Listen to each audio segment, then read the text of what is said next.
반갑습니다. 네, 오늘도 기도로 우리 말씀 나눔 시작하도록 하겠습니다.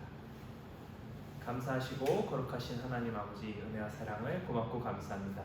오늘도 하나님의 말씀으로 우리를 불러주셔서 우리가 같이 말씀을 나눌 텐데, 이 말씀 속에서 역사하시는 선생님께서 우리의 마음의 문과 또한 귀를 열어주셔서 이 말씀이 우리 안에 가득하게 하시고, 이 말씀으로 말미암아 하나님을 알고 믿고 누리고 전파하며 더 나아가 양육할 수 있는 귀한 축복을 허락하여 주시옵소서. 이 모든 말씀 우리 주 예수 그리스도 이름으로 기도드렸습니다. 아멘. 반갑습니다. 오늘은 삶 속의 신앙생활 8번째 시간입니다.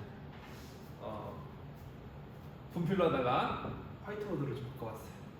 글씨가 좀 안 좋을 수도 있는데 이해 부탁드릴게요. 오늘 삶 속의 신앙생활 8번째.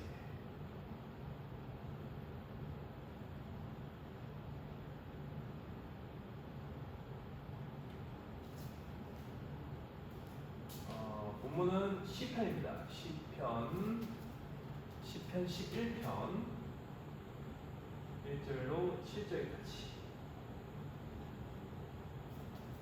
같이 읽어보도록 하겠습니다. 읽겠습니다. 내가 여호와께 피하였거늘 너희가 내 영혼에게 새같이 내 산으로 도망하라 함은 어찌함인가. 악인이 활을 당기고 활을 시위에 먹임이며 마음이 바른 자를 어두운 데 쏘려 하는도다. 터가 무너지면 의인이 무엇을 하랴. 여호와께서는 그의 성전에 계시고 여호와의 보좌는 하늘에 있으며 그의 눈이 인생을 통촉하시고 그의 안목이 그들을 감찰하시도다. 여호와는 의인을 감찰하시고 악인과 폭력을 좋아하는 자를 마음에 미워하시도다. 악인에게 그물을 던지시리니 불과 유황과 태우는 바람이 그들의 잔에 소득이 되리로다. 여호와는 의로우사 의로운 일을 좋아하시나니 정직한 자는 그의 얼굴을 배우리로다. 아멘. 네, 오늘은 터라는 주제로 우리 같이 말씀을 나누고자 합니다. 터.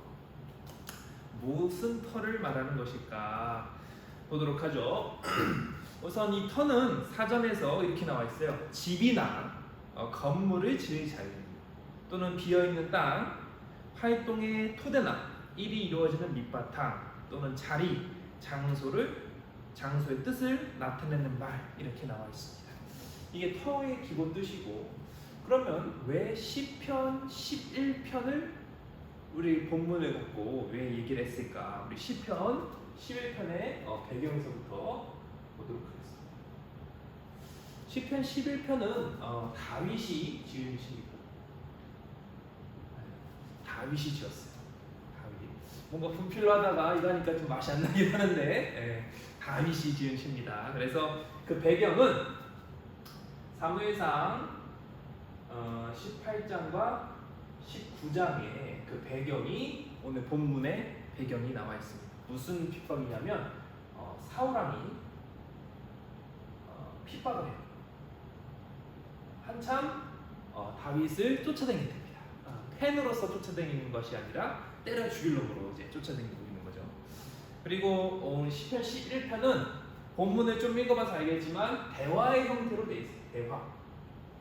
이야기를 하고 있는 뭔가 이야기를 하고 있는 그 톤으로 되어 있습니다. 특별히 오늘 본문에 등장하고 있는 3절, 우리 3절 다 같이 읽어보도록 할게요. 시작. 터가 무너지면 의인이 무엇을 하랴. 이 한글 버전 말고 우리 히브리어 버전은 이렇게 나와 있어요. 해석을 하면 기초가 바닥부터 흔들리는 이 마당에 의인들은 무엇을 할 수 있겠느냐. 그러니까 이 터라는 것이 뭐라고 설명하고 있어요? 의인들이 무엇을 할까?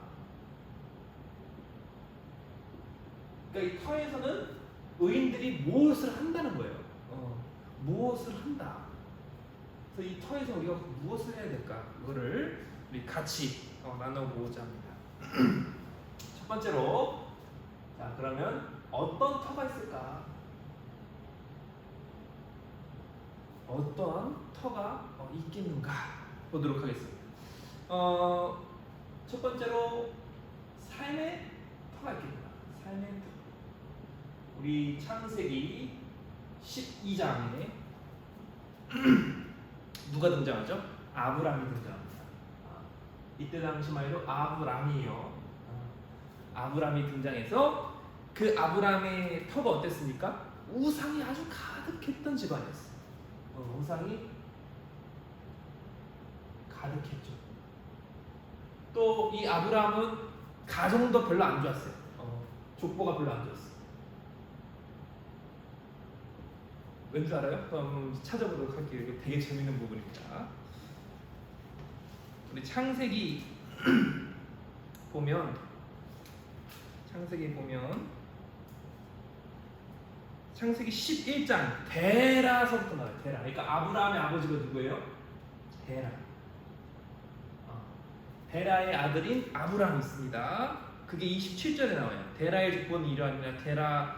데라는 아브람과 나홀과, 그러니까 얘 밑에 나홀과 또 하란이 있어요. 하란이 이렇게 있더라. 낳고 하란은 롯을 낳았다. 그러니까 하란의 자식이 누구예요? 롯이에요.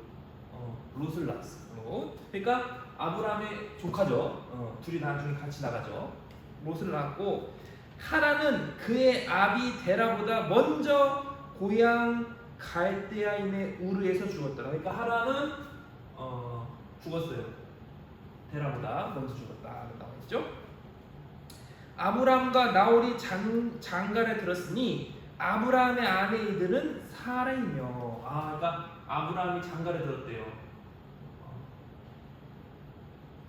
사례로 장가를 들었고요. 나홀의 아내 이름은 밀가니. 그러니까 나홀의 와이프는 밀가예요. 밀가. 자, 여기까지만 해도 괜찮아요. 더 재밌어집니다. 밀가니 하란의 딸이다. 그러니까 롯 말고 또 누가 있어요? 하란이 있어요. 밀가가 하란의 딸인 거예요. 그러면 밀가는 동생이죠. 그러니까 본인의 동생이니까 뭐라 불러요? 처제를 불러야 되죠. 그죠? 맞나요? 조카예요. 동생이 와이프예요. 조카이기도 하고 동생이 와이프예요. 애매하죠? 그러니까 족보가 좀 꼬여 있어요. 이런 내용입니다. 이런 거는 그려봐야 알아요. 말로 해서 몰라요. 아무튼 이런 파트예요. 그러니까 아브라함의 배경이 결론적으로 무슨 말 하고 싶은 거냐면 그렇게 좋지 않았다. 우상이 판을 치고 있는 것이었고요. 또 족보가 그렇게 좋지가 않았습니다. 이러한 삶의 터에서 아브라함이 언약을 붙잡고 나아갑니다. 그래서 그 언약에 붙잡고 간 증거가 창세기 곳곳에 나와요. 아브라함이 했던 증거 중 첫 번째가 뭐였어요? 가는 곳마다 여호와의 이름을 불렀더라. 그러니까 제단을 쌓았다. 그러니까 이 말을 오늘날로 돌려 말하면 예배를 했다. 그러니까 아브라함의 삶의 터는 예배의 터랑 같았다. 이것이 우리가 본받아야 점입니다. 자, 두 번째로 사도행전 18장. 사도행전 18장 1절에서부터 3절 누가 나오죠? 바울이 나옵니다.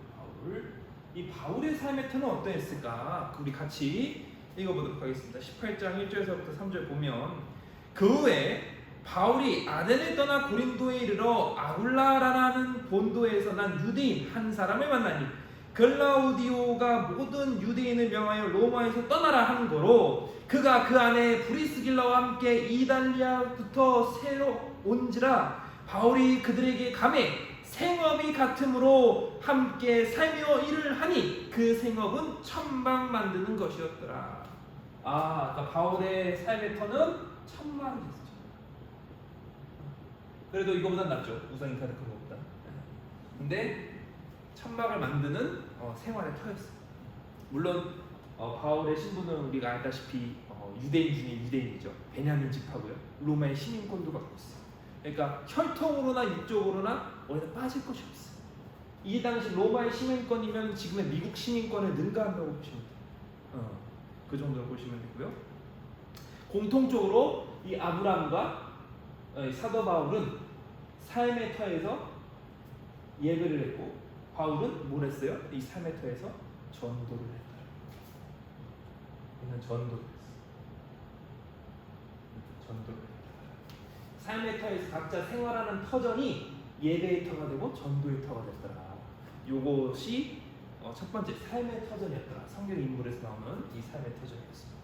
자, 그럼 두 번째로 또 어떤 터가 있나? 예배의 터가 있더라고요. 예배의 터. 아까 첫 번째 말했던 아브라함의 예배터 나와 있습니다. 창세기 13장 18절에 이렇게 나와 있어요. 이에 아브라함이 장막을 옮겨 헤브론에 있는 마므레 상수리 숲에 이르러 거주하며 거기서 여호와를 위하여 제단을 쌓았더라. 여호와를 위하여 제단을 쌓았다. 그러니까 예배를 했다는 거예요. 창세기 13장 18절에 나와 있습니다. 나와 있고요. 또 우리 모세오경하면 창세기, 출애굽기, 레위기, 민수기, 신명기죠. 근데 출애굽기와 레위기에서 레위기에서 뭐가 나와요? 성막이 나옵니다. 그리고 제사가 나와요. 제사가 이렇게 나옵니다. 물론 제사장 의복도 이렇게 쭉 나오겠지만 기본적으로 이 성막과 제사에 대해서 나오고 있습니다. 제가 이제 조만간 또 이제 같이 나눔을 할 때 예배에 대해서 나눔을 할 텐데 이 레위기를 갖고 합니다. 그때 더 자세히 하기도 하고요. 그 다음에 누가복음 4장 16절에 누가복음 4장 16절에 이런 말씀이 나옵니다. 예수께서 그 자라신 곳 나사렛에 이르사 안식일에 늘 하시던 대로 회당에 들어가서 성경을 읽으려고 서시매. 그러니까 예수님의 예배의 터가 있다. 이것은 예수님의 예배의 터. 어린 시절 회당에 가시던 습관이 있었다. 또 우리 마태복음 16장 8절. 마태복음 16장 8절에 이런 말씀이 나와 있어요.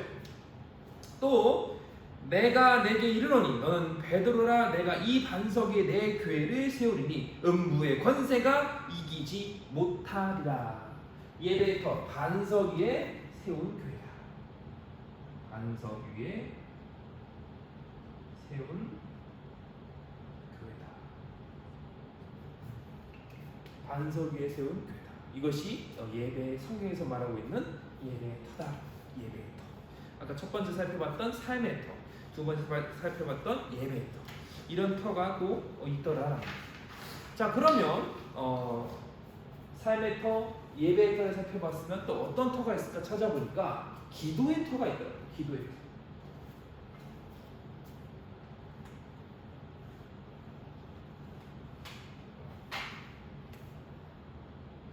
기도의 터가 있더라. 기도의 터가 있더라는 거죠. 마태복음 6장 6절, 마태복음 6장 6절에 주기도문이 나오는 그 말씀입니다. 거기서 이런 말씀이 나와요. 너는 기도할 때에 내 골방에 들어가 문을 닫고 내 은밀한 중에 계신 내 아버지께 기도하라. 은밀한 중에 보이시는 내 아버지께서 갚으시리라.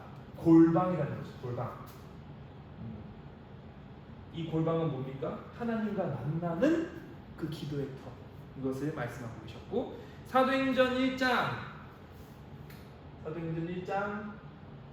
12절에서부터 14절까지는 이런 말씀이 나와요. 제자들이 감람원이라 하는 산으로부터 예루살렘에 들어오니 이 산은 예루살렘에서 가까워 안식일에 가기 알맞은 길이라. 들어가 그들이 유하는 다락방으로 올라가니 베드로, 요한, 야고보, 안드레와 빌립, 도마, 바돌로메, 마테아, 및 알페오의 아들 야고보, 셀롯의 시몬, 야고보의 아들 유다가 다 거기에 있어 여자들과 예수의 어머니 마리아와 예수의 아우들과 더불어 마음을 같이하여 오로지 기도에 힘쓰더라. 오로지 기도에 힘썼던 기도의 터가 있어요. 기도에 힘쓴 기도의 터가 있어요. 이것이 감람원 다락방. 그러니까 일정한 기도의 터를 두고 기도를 했다는 거죠. 기도의 터가 있다는 거예요. 다음에 이 기도의 터가 이렇게 교회나 기도원이나 이렇게 있는 것이 아닙니다. 내가 있는 삶의 터전에서 기도의 터가 돼요. 오늘 아브라함 아브라함이 가는 곳곳마다 여호와께 제단을 쌓고 여호와의 이름을 불렀다라는 것처럼 우리가 가는 곳곳마다 예배의 터가 되어야 되고 기도의 터가 되어야 돼. 이러한 것을 우리가 필히 각인해야 돼. 인지를 하셔야 돼. 인지, 뭔지 인지를 해야 돼요. 필히 하셔야 돼. 자, 다음 또 전도의 터가 있더라고요. 이 전도의 터가 있더라. 디모데후서 4장 2절 너무나도 유명한 말씀이죠. 디모데후서 4장 2절에 이런 말씀이 나와요. 너는 말씀을 전파 때를 어떤지 못 어떤지 항상 힘쓰라. 범사에 오래 참음과 가르침으로 경책하며 경계하며 권하라. 언제 어디서든지 전도의 터가 있어야 돼. 전도의 터. 언제 어디서든지. 언제나 어디서나. 노래 있죠 옛날에 90년대생들은 다 아는 노래. 언제까지나 이렇게 나오죠. 아무튼 언제 전도의 터가 다 돼야 돼. 언제나. 네. 90년생 이전은 알 수도 있고요. 이후는 모를 수도 있어요. 아무튼 우리 90년대생들의 책도 나왔잖아요. 90년대생들이 간다. 아무튼 전도의 터가 꼭 있어야 돼요. 자 다음 예수님은 그 신약 성경을 다 보면 가시는 곳곳마다 전도에 들었어요. 예수님은 곳곳이 다 전도에 들었어요. 다 전도. 심지어 오병이어 기적을 하실 때도 전도에 들었고요. 니고데모와 1대1을 만나실 때도 그 자리가 전도에 들었어요. 주님은 가는 곳곳마다 전도에 들었다는 거예요. 역시 예수님과 꼭 닮은 인물이 한 명 있죠. 누구예요? 사도 바울이었어요. 바울도 주님의 제자답게 가는 곳곳마다 전도의 터였다는 거예요. 자신의 목숨까지도 버려가면서 전도의 터를 만들어 갔더라. 그럼 첫 번째 우리가 정리를 하면서 어떤 터가 있을까? 삶의 터가 있고 예배의 터가 있고 기도의 터가 있고 전도의 터가 있는데 각각 이것은 내 삶의 터에 예배의 터, 기도의 터, 전도의 터가 있어야 됩니다. 누구처럼요? 아브라함처럼, 또 사도 바울처럼, 또 예수님처럼 내가 있는 그곳이 예배의 터가 되고 기도의 터가 되고 전도의 터가 되야 됩니다 라는 겁니다. 자 그러면 이 터를 누가 무너뜨릴까? 오늘 본문에서 시편 11편 다윗이 사울의 핍박으로 인해서 이 터가 무너진다 그런 걱정을 하고 있어요. 그럼 이 터를 오늘날 우리는 누가 이 터를 무너뜨릴까? 그것을 알아보겠습니다. 그곳을 한 2m 정도는 돼야 되는데 일단 두 번째 누가 터를 무너뜨리는가? 누가 터를 무너뜨릴까? 자, 첫 번째 너무나도 유명한 사람이죠. 사람이기보다는 영이죠. 마귀입니다. 네. 말이 혼나와요. 아무튼 자 베드로전서 5장 7절부터 8절 이렇게 말씀이 나와요.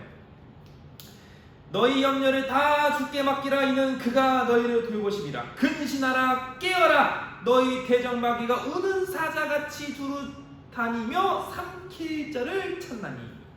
무엇처럼 찾는다? 사자처럼 찾는다. 사자. 근데 이 사자가 어떤 사자예요? 우는 사자. 우는 사자. 성경에서 사자는 왕권을 상징합니다. 왕의 권세와 힘을 상징해요. 그래서 삼손이 뭘 찢었죠? 사자. 그 말은 우리가 영적인 관점을 봤을 때 육적인 권세를 찢어버릴 만큼 나시린이 뭐하다? 하나님께 택한 자라는 거예요. 영으로서 육을 깨부신다는 거. 또 두 번째로 그 유다에게 야곱이 축복을 합니다. 49장에서 죽기 전에 12아들을 세워놓고 축복을 할 때 유다에게 무슨 축복을 하냐면 사자와 같다라는 축복을 해요. 그 말은 왕 계통이 유다 지파서부터 내려온다는 거예요. 그러니까 사자는 권세, 왕, 힘 이걸 상징합니다. 근데 마귀가 뭘로써 온다? 우는 사자처럼 온다라는 거예요. 왜 우는 사자처럼 올까? 그 이유가 어디 있어요? 창세기 3장에 있어요. 하나님과의 관계를 무너뜨리는 동시에 마귀가 뭘 획득해버립니까? 세상의 권세를 획득해버려요. 그 증거가 에베소서 6장에 나와 있어요. 에베소서 6장에 그 영과 육에 대해 싸움에 대해서 말하고 있죠. 세상 권세 잡은 자들 누구예요? 마귀 조종당하는 자. 그렇기 때문에 사자처럼 온다는 거예요. 근데 그 사자가 여기서 말씀하신 대로 우는 사자처럼 온다는 그 여담인데 우리 21세기 폭스에 보면 사자가 이렇게 울잖아요. 이렇게 그런 식으로 온다는 게 아니라 그 라이온 킹에 보면 그 검은 사자가 울면서 그 본인에게 했던 그 반역자들을 다 죽이잖아요. 그런 걸 생각하시면 돼요. 그런 식으로 치밀하게 우는 사자 이렇게 온다. 자, 또 보겠습니다. 이 마귀가 또 잘하는 게 또 있어요. 그게 어디 나와 있냐? 고린도후서 4장 4절에 이런 말씀이 나옵니다. 보겠습니다. 그 중에 이 세상의 신이 믿지 아니하는 자들의 마음을 혼미하게 하여 그리스도의 영광이 복음의 광채가 비치지 못하게 하나니 그리스도는 하나님의 형상이니라. 무엇을 희미하게 해요? 그리스도를 희미하게 해요. 마귀가 잘하는 게 그리스도를 희미하게 해요. 긴지 아닌지 모른다는 거죠. 우리 안경 벗으면 눈에 뵈는 게 없잖아요. 그렇게 만든다. 마귀라는 영이 우리에게 뭘 씌워요? 이 안경을 씌운다. 영적인 가림막을 씌운다. 그래서 그리스도를 어떻게 한다? 희미하게 한다. 주님이 언제나 말씀을 하세요. 이런 목사님 설교 중에 이런 설교가 있더라고요. 주님은 언제나 우리를 두드리고 계신다. 그런데 우리가 그걸 못 듣는 거다. 굉장한 메시지. 하나님 우리에게 늘 말씀하세요. 그런데 우리가 안 듣는 거예요. 하나님이 살아계시면 하나님은 살아계시지. 문제는 너가 문제라. 내가 문제인데 하나님이 살아계시면 이거 다 해주셔야지. 그 말이 틀린 말은 아니겠지만 하나님이 살아는 계시는데 너가 준비가 안 됐는데 왜 주겠냐. 이런 예화 되잖아요. 어린애한테 엄마 나 1,000,000원 주세요. 아무것도 모르는데 그럼 1,000,000원 받아서 뭐 하겠어요? 1,000,000원이 많은데 그거를 어른이 꾀를 써가지고 1,000원짜리 이빨에 바꾸는 거야. 그럼 애들은 뭘 생각해요? 더 많은 게 더 큰 건 줄 알지. 그래서 바꾼단 말이에요. 그 말은 뭐냐면 우리가 희미해지고 모르면 마귀가 털을 무너뜨린다. 간단합니다. 마귀가 잘하는 짓거리예요. 그리스도를 희미하게 합니다. 멀리 안 가도 됩니다. 교회 가면 딱 보여요. 우리 예배 시간에 졸고 인사는 다 하고 가. 하하호호. 예배 시간은 다 졸아. 말씀은 1절 안 들어요. 그런 사람들 백발백중 그리스도를 모릅니다. 종교인 하는 거예요. 종교인하면 바리새인만큼 못할 거면 아예 하지를 마세요. 종교인. 제가 지난번에 말씀드렸죠. 바리새인들 조를 쏟아놓고 11조 한다고. 그 정도 정성 아니면 종교인하면 안 됩니다. 그럴 거면 그냥 차라리 예수를 믿으세요. 그게 훨씬 빠르고 훨씬 더 정답이고 맞는 소리예요. 진짜 그렇게 하셔야 돼요. 괜히 어설프게 뭐 하지 마세요. 어설프게 할 바에는 아예 하지를 말고 할 거면 제대로 해야 돼요. 그러니까 예수를 믿을 거도 예수를 믿으려면 제대로 믿어야 돼요. 잘 믿어야 돼요. 이게 정말 중요해요. 그다음에 세 번째로 우리 창세기 3장 1절부터 5절. 이거 제가 뻥으로 말씀 전했어요. 뻥. 핵심이 뭐예요? 하나님과의 뭘 위협한다? 관계를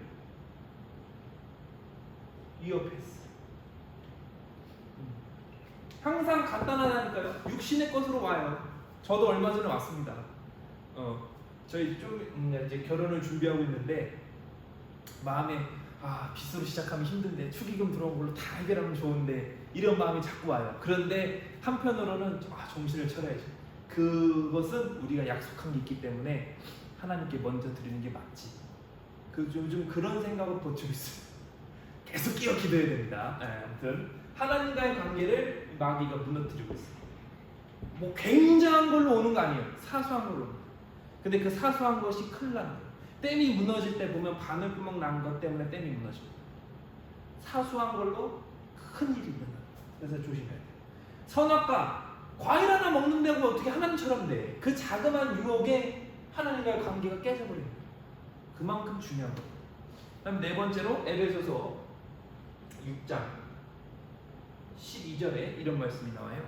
우리의 씨름은 혈과 육에 대해 상대하는 것이 아니요 통치자들과 권세자들과 이 어둠의 세상 주관자들과 하늘에 있는 악의 영들을 상대합니다. 그러니까 이것들을 다 누가 한다는 거예요? 악의 영들, 마귀와 악한 영들이 한다는 거예요. 지난 시간에 제가 아마 마귀에 대해서 좀 해놓은 게 있을 텐데 마귀, 그의 사자들, 그리고 악한 영들, 귀신들, 그리고 육적으로는 이들을 따르는 사람들이 있다고 그랬어요.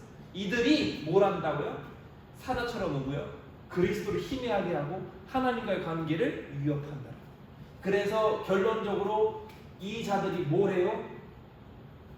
이 자들이 터를 무너뜨린다. 터를. 그 터가 삶의 터, 예배의 터, 기도의 터, 전도의 터를 무너뜨린다는 거예요. 이게 그만큼 위험하다는 거예요. 자, 그러면 오늘 본문에서 다시 돌아가서 시편 11편에 아까 사무엘상 18장과 19장의 배경이라고 그랬어요. 사울이 핍박을 한다고 그랬어요. 그러면 이건 영적인 문제고 육적으로는 누가 이 삶의 터를 무너뜨릴까? 누가 이 삶의 터를 무너뜨릴까? 볼게요. 세상이 속한 자.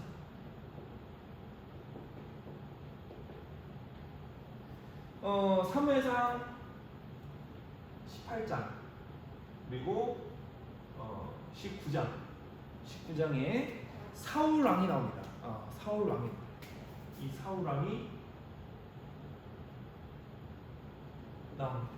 제가 올린 영상에 보면 첫 번째에 비교해 놓은 게 있어요.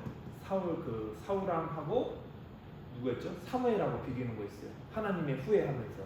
근데 이 사울에 누가 있다고 그랬어요? 악한 영이, 하나님이 부리시는 영이 들어가 있다고 그랬어요. 그래서 뭐라고 고백해요? 하나님을 당신의 하나님. 시건방지죠. 당신의 하나님께서 이렇게 하죠. 근데 사무엘은 뭐라고 고백해요? 나의 하나님. 다윗도 뭐라고 고백해요? 나의 여호와요. 나의 힘이 되시는 여호와. 이런 식으로 고백이 다 된다고 했어요. 근데 이 세상에 속한 자들이라는 것은 사울 왕이 이때만 해도 하나님께서 후회하신 다음이었거든요. 그렇기 때문에 딱 알 수 있죠. 마귀에 붙잡혀 있구나. 그러니까 세상에 속한 자들의 공통점은 이 마귀에 붙잡혀 있는 자. 마귀에 붙잡혀 있는 자. 이거 조심해요. 내가 누구의 조종을 받고 있는가? 누구와 함께하고 있는가? 우리 인형 갖고 오면 이렇게 움직이잖아요. 그게 딱 그거라는 거예요. 마귀가 딱 이렇게 조종하고. 조심해요. 하나님이 함께하시는 자하고 마귀가 함께하는 자하고 딱 티가 나요. 그거 조심해야 돼요. 자, 그 다음에 이 사울왕처럼 또 시기하고 질투하는 자가 있더라는 거예요. 창세기에 보면 창세기 4장에 누가 나와요? 가인이 나옵니다.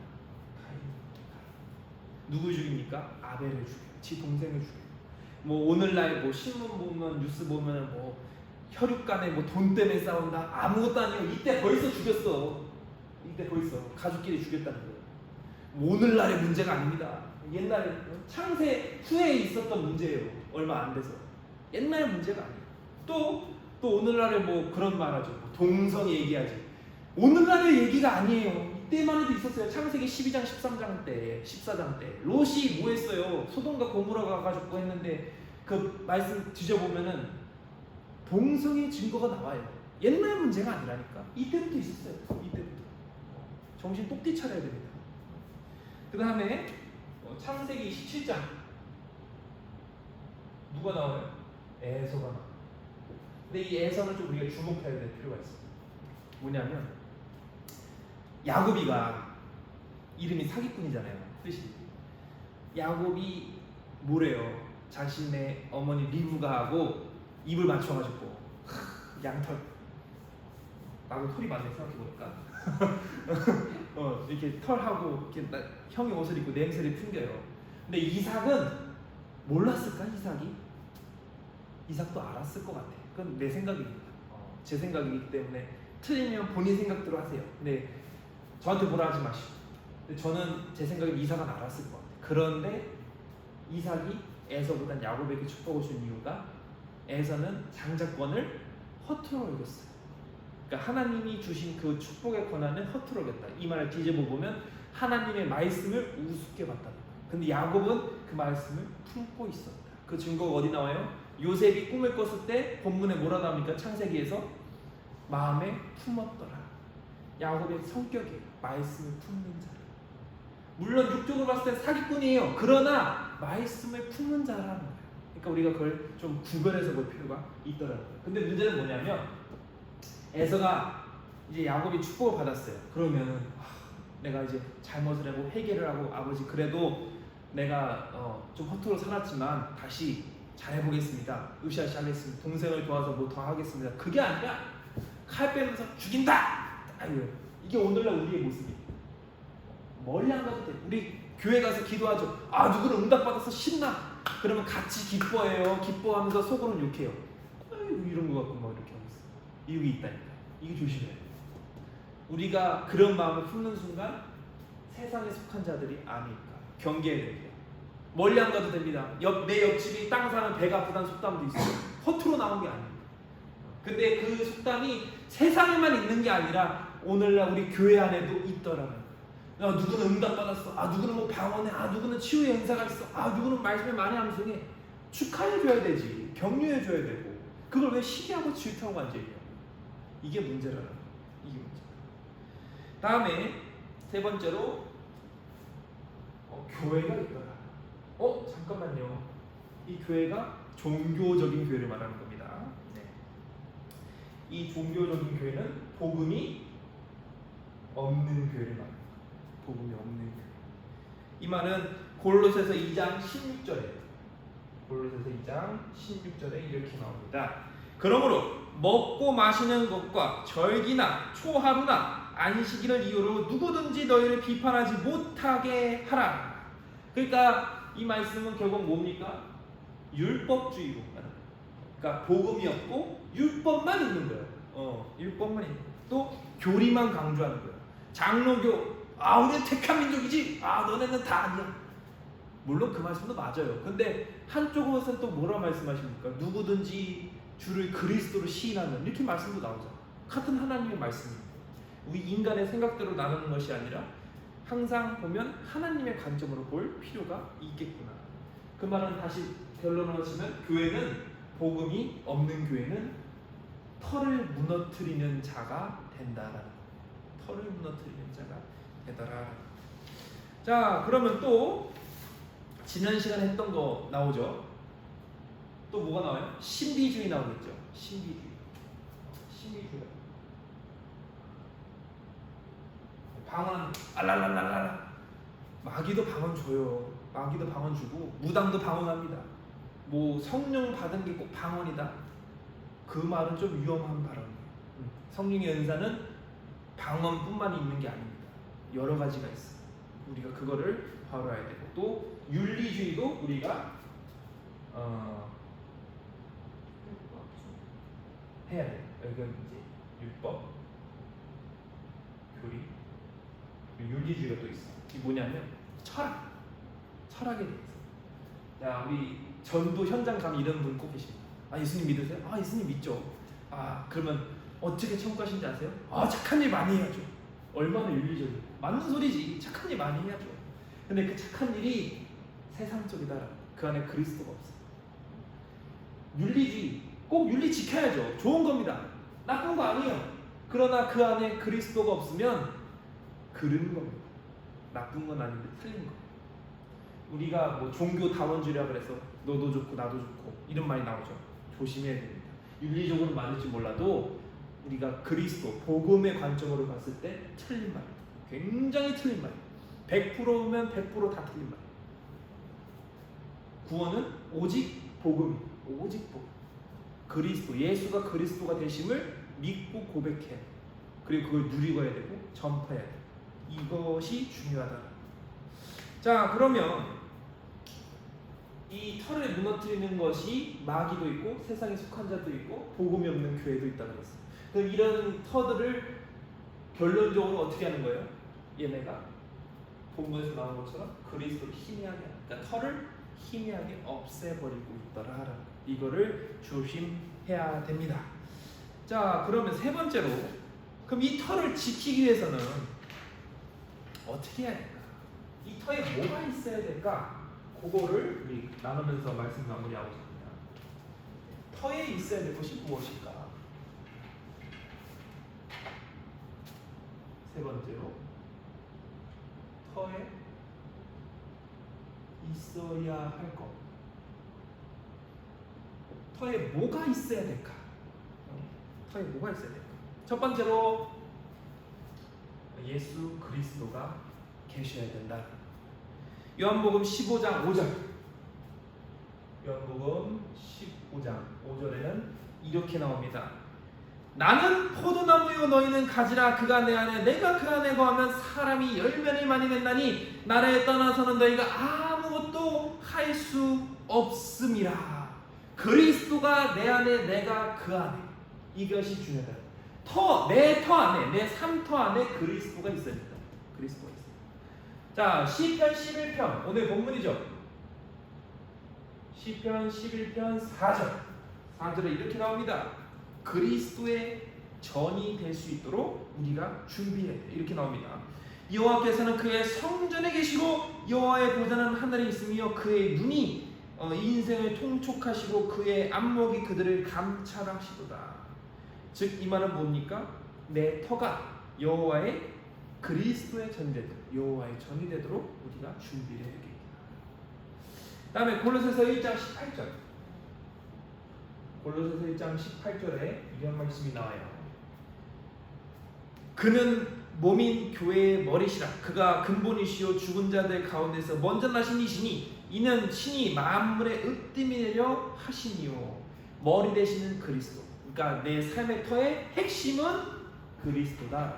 예수 그리스도가 있어야 된다.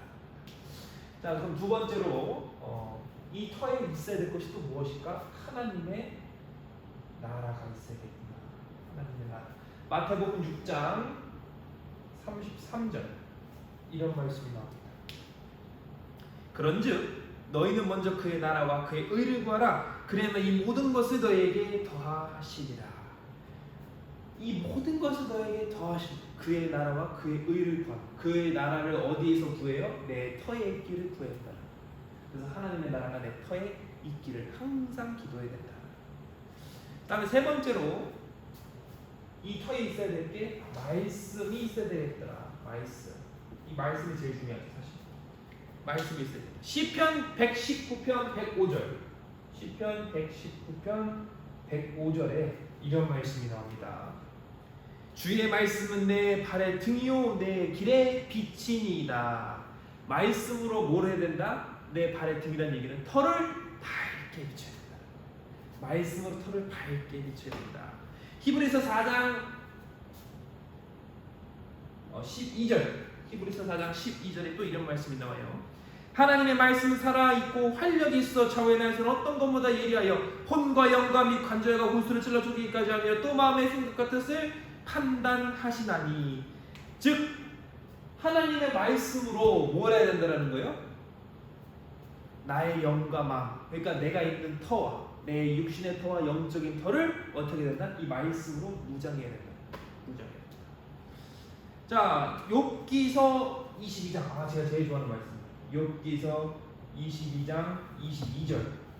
이게 뭘까? 볼게요. 청하건대 너는 하나님의 입에서 교훈을 받고 하나님의 말씀을 내 마음에 두라. 결론입니다, 사실. 하나님의 말씀을 어디 안에 둬야 돼요? 내 마음 안에 둬야 된다. 이것이 있어야, 이 터에 있어야 될 것이 말씀이다. 그래야 이 위협서부터 터를 굳건하게 지킬 수 있어요. 굳건하게 지킬 수 있어요. 자, 마지막으로 기도가 있어야겠다. 디모데전서 4장 5절. 디모데전서 4장 5절. 중요한 말씀입니다.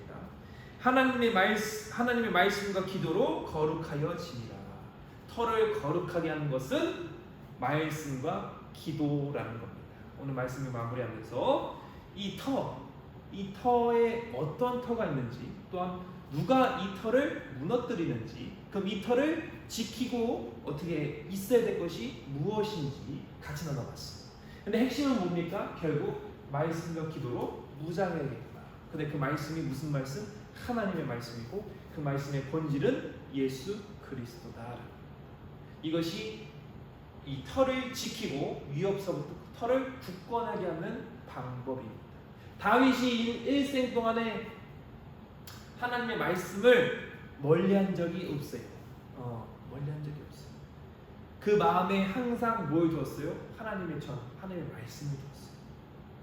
그래서 마태복음 1장 1절에 어떻게 나옵니까? 아브라함과 다윗의 그 계통으로 쭉 나오죠. 계보로 쭉 나오죠. 누가? 예수 그리스도. 아브라함은 자신의 독생자를 하나님께 드렸고요. 다윗은 자신의 전 재산을 하나님의 전에 세우는데 드렸어요. 대단한 양반입니다. 양반이라는 표현이 좀 이상하긴 한데 아무튼 그 말은 다시 돌려 말하는 거예요. 다윗은 내 삶의 터를 다 하나님께 드렸다. 다 하나님께 드렸다. 정리하면서 우리의 터를 위협하는 것이 누구인지 다시 한번 점검하시길 바라고, 내 터에 무엇이 부족한지 또 뭐가 필요한지 점검해 보는 귀한 시간 되기를 바랍니다. 우리 같이 기도할게요. 사랑의 하나님 감사합니다. 오늘 터에 대해서 우리 같이 말씀을 나눠봤습니다. 우리의 터, 이 삶에 있는 우리의 현장이 예배의 터가 되게 하시고 기도의 터가 되게 하시고 전도의 터가 되어서 우리가 정말 예수가 그리스도가 되심을 바르게 증거할 수 있도록 인도해 주시고, 내 삶의 터를 위협하는 악한 흑암의 영들 나사렛 주 예수 그리스도의 이름으로 결박시켜 주시고 물리쳐 주시며 그리스도의 이름으로 승리할 수 있는 귀한 내 삶의 터, 예배의 터, 기도의 터, 전도의 터가 될 수 있도록 인도하여 주시옵소서. 이 모든 말씀 우리 주 예수 그리스도의 이름으로 기도드렸습니다. 아멘. 감사합니다. 다음에 봐요.